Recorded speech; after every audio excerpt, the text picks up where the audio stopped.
इस वाले क्वेश्चन के अंदर इंक्लाइन प्लेन दिया हुआ है, फ्रिक्शन और इंक्लाइन प्लेन का एक अच्छा क्वेश्चन है। इस वाले क्वेश्चन के अंदर जो एंगल ऑफ इंक्लिनेशन दिया हुआ है 30 डिग्री, अगर इंक्लाइन प्लेन दिया हुआ तो एंगल ऑफ इंक्लिनेशन भी दिया ही हुआ होगा आपको ज्यादातर मैक्सिमम केसेस के अंदर। इसके बिना कैसे कर पाओगे? ब्लॉक का मास दिया 5 kg, म्यू की वैल्यू दी है 2√3/5। म्यू ब्लॉक और इंक्लाइन प्लेन के बीच में इतना म्यू दिया है, फिक्स है ये म्यू, ठीक है ना। यहाँ पे हाइट दे रखी है 10 मीटर, जरूरी नहीं है कि इस हाइट का यूज होगा, ठीक है। इसके अंदर जो है ना एक्सेलरेशन ऑफ द ब्लॉक बताना है। अगर फोर्स की वैल्यू, इसके ऊपर एक फोर्स लग रहा है, यहां से इस ब्लॉक के ऊपर एक फोर्स लगाया जा रहा है। आपको इस क्वेश्चन के 3 पार्ट हैं, यानी कि इसको 3 क्वेश्चन समझ सकते हो, एक क्वेश्चन नहीं है ये। इसके अंदर अगर फोर्स की वैल्यू 5 न्यूटन है तो इसका एक्सेलरेशन क्या होगा। दूसरा क्वेश्चन है, अगर फोर्स की वैल्यू 10 न्यूटन है तो इसका एक्सेलरेशन कितना होगा, और अगर फोर्स की वैल्यू 20 न्यूटन है तो एक्सेलरेशन कितना होगा। 3 क्वेश्चन हैं। यहाँ पे इस 10 मीटर का यहाँ पे कोई जरूरत नहीं पड़ेगी। 10 मीटर की 10 मीटर की जरूरत कब पड़ती? देखो यहाँ पे अगर 10 मीटर दे रखा है और ये जैसे ये एंगल दे रखा है तो इसे इंक्लाइन प्लेन की लेंथ निकल जाएगी। अगर बाय द वे ये पूछता ना कि इस ब्लॉक की वेलोसिटी बताओ बॉटम मोस्ट पॉइंट पे कितनी होगी, या फिर ये पूछता कि इसको बॉटम मोस्ट पॉइंट तक पहुंचने में टाइम कितना लगेगा, तो ये निकालने के लिए आपको लेंथ की जरूरत पड़ती।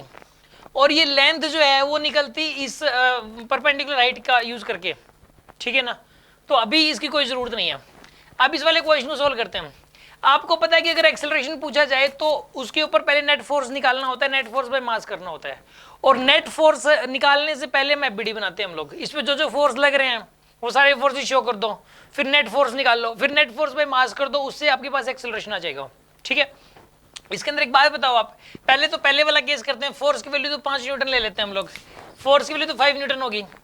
अब एक बात बताओ, mg के 2 कंपोनेंट्स आएंगे, ठीक है। mg हो गया यहाँ पे 50, तो एक तो इस तरफ आएगा कंपोनेंट और एक इस तरफ आएगा। इस तरफ वाला कितना आएगा बताइए? 25 आएगा इस तरफ तो, और इस तरफ वाला कितना आएगा? 25√3, और ऊपर क्या आ जाएगा? Normal reaction. ये 4 फोर्सेस लग रहे हैं इसके ऊपर। अगर आप इसकी मतलब ये 4 ही लग रहे हैं बस, और कोई तो फोर्स लग भी नहीं रहा। एक फ्रिक्शन लगेगा इसके ऊपर, एक फ्रिक्शन भी लगेगा, तो इसके ऊपर नॉर्मल रिएक्शन जो हो गया, देखो हम सोल्व कर रहे हैं इसको, तो इसका पहले वाला पार्ट सोल्व कर रहे हैं। पहले वाले पार्ट में नॉर्मल रिएक्शन की वैल्यू लिखोगे, बताइए कितनी? 25√3। और ये बताइए एफ एस मैक्स निकाल लोगे। अब फ्रिक्शन का अगर क्वेश्चन होता है एफ एस मैक्स तो जरूर निकलता है, पहले शुरू में ही निकल जाता है, ठीक है ना। तो यहाँ पे म्यू इंटू एन, म्यू की वैल्यू कितनी दे रखी है बताइए आपको? 2√3/5, और नॉर्मल रिएक्शन कितना दे रखा है आपको? 25√3। तो यहाँ पर आएगा ये 5, तो कितना बनेगा यहाँ पर? ये 30 बनेगा, ठीक है ना। 30 न्यूटन आएगा एफ एस मैक्स की वैल्यू, मतलब ज्यादा से ज्यादा फ्रिक्शन फोर्स 30 लग सकता है। तो इस केस के अंदर जो ना, अगर देखो नीचे की तरफ कितना फोर्स लग रहा है अलोंग द इंक्लाइन पे, नीचे की तरफ एक तो 25 लग रहा है और एक 5 लग रहा है, कितना हो गया बताइए? 30 लग रहा है नीचे की तरफ।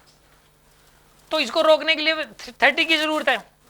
तो क्या यहाँ पे फ्रिक्शन 30 लग सकता है? वैसे है उसकी औकात लगने की, है भाई उसकी औकात लगने की, लग सकता है वो, तो 30 लगेगा वो। और ये इंपेंडिंग रेस्ट में रहेगा, चलने की कगार पे होगा बट चलेगा नहीं, just at the verge of moving, ठीक है ना। यहाँ पे ये चलने ही वाला होगा बट चलेगा नहीं, ओवरऑल रेस्ट में रहेगा, एक्सेलरेशन 0। पहले वाले का आंसर है 0, पहले वाले केस में एक्सेलरेशन की वैल्यू 0 आएगी।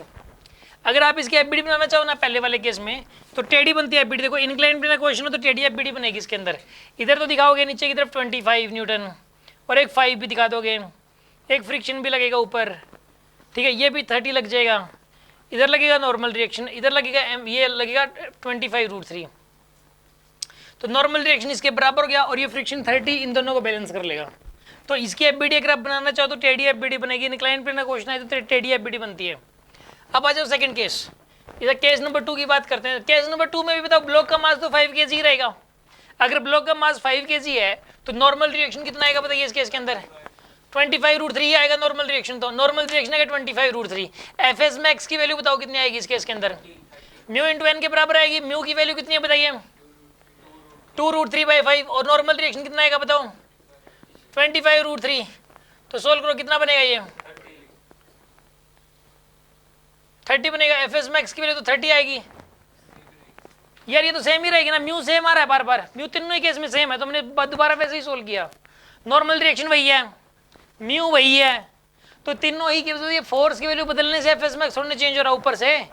यहाँ पे मतलब मुझे लगा कि म्यू थोड़ा अलग है, बट म्यू सेम है इस केस के अंदर।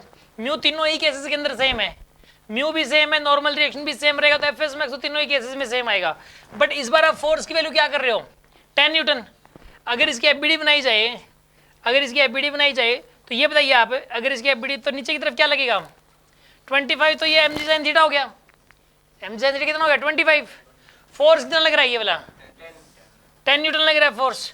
फ्रिक्शन कितना लग रहा है, फ्रिक्शन 30 लग सकता है, 30 लगेगा। एक बात बताओ आप, नेट फोर्स तो नीचे की तरफ लग गया ना इस केस में, नीचे की तरफ कितना फोर्स है, नीचे की तरफ 35 और ऊपर है 30। नेट फोर्स कितना है नीचे की तरफ, नहीं नीचे की तरफ 35 ऊपर है 30, तो नेट फोर्स नीचे की तरफ हो जाएगा 5 का। तो नीचे की तरफ नेट फोर्स हो गया 5 का, तो एक्सेलरेशन कितना आएगा बताइए यहाँ पे, एक्सेलरेशन हो जाएगा 5 डिवाइड बाई 5, यानी कि 1 का एक्सेलरेशन आएगा। तो इसमें दूसरे का आंसर है 1 मीटर पर सेकंड स्क्वायर। बात समझ में आ गई होगी आपको, अगर यहाँ तक समझ आएगा तो हाथ खड़ा कर लो अपना, ठीक है गुड। अब सुनो थर्ड केस सुन लो। इसके अंदर बताइए थर्ड केस की अगर बात करें तो इस वाले ब्लॉक के ऊपर एक तो एम जी साइन थीटा लग रहा है, कितना लग रहा है ये 25, एक फोर्स लग रहा है एफ की वैल्यू कितनी लग रही है 20। फ्रिक्शन कितना लगेगा बताइए आप, फ्रिक्शन तो यार 30 लग सकता है, इससे ज़्यादा लग भी नहीं सकता फ्रिक्शन तो, ठीक है ना। तो नीचे तो हो गया 45, ऊपर कितना हो गया 30, तो नेट फोर्स कितना आएगा बताइए आप 15 हो गया ना नेट फोर्स। तो एक्सेलरेशन कितना आएगा बताइए, नेट फोर्स बाय मास, यानी कि 15 डिवाइड बाई 5, तो 3 मीटर पर सेकंड स्क्वायर का एक्सेलरेशन आएगा। हाँ जी बात समझ में आ गई होगी आपको। हाँ जी ऑनलाइन वाले स्टूडेंट्स अगर समझ में आ गया तो डन बोल दो, गुड।